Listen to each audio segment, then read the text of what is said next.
გამარჯობა, მე მარია მენაბდე ვარ და ეს ჩვენი სეზონის კულმინაციური ფაზაა. რითაც მინდა რომ დავასრულოთ ჩვენი მინი გასეირნება არქიტექტურის სამყაროში. დღეს გავივლით გზას ჩანახატიდან რეალობამდე. ეს არ არის უბრალოდ ჩანახატი.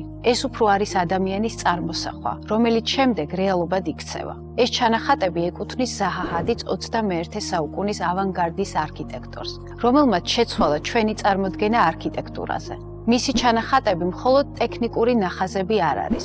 ისინი არის ხელოვნების ნიმუში, რომელშიც ჩანს მოძრაობა, დინამიკა, ენერგია.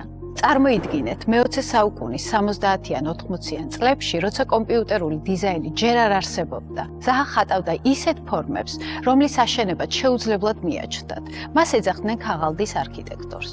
ვინც მხოლოდ ქაღალდზე ხატავს, მაგრამ ვერასოდეს ააშენებს. ზაჰა ჰადიდმა პირველი მნიშვნელოვანი პროექტი 44 წლის ასაკში განახორციელა. წლების განმავლობაში უარყოფის მიუხედავად არასოდეს დანებებულა. მან არამხოლოდ დაამტკიცა, რომ მისი ფუტურისტული ჩანახატები შესაძლებელია რეალობად იქცეს, არამედ გახდა პირველი ქალი, ვინც არქიტექტურის პრესტიჟული პრიცკერის პრემია მიიღო.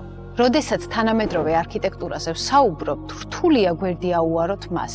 იდეის რეალიზება, ეს არის გამოწვევა, კომპიუტერული მოდელირება, ახალი მასალები, ინოვაციური საინჟინრო გადაწყვეტები. ყველაფერი ეს საჭიროა იმისთვის, რომ ფურცელზე დახატული წარმოსახვა რეალობად იქცეს. ზაჰა ჰადიდის არქიტექტურული ხელწერა მალე თბილისსაც დაეტყობა. Citizen Tower-ი მისი სტუდიის პირველი ნამუშევარი იქნება საქართველოში.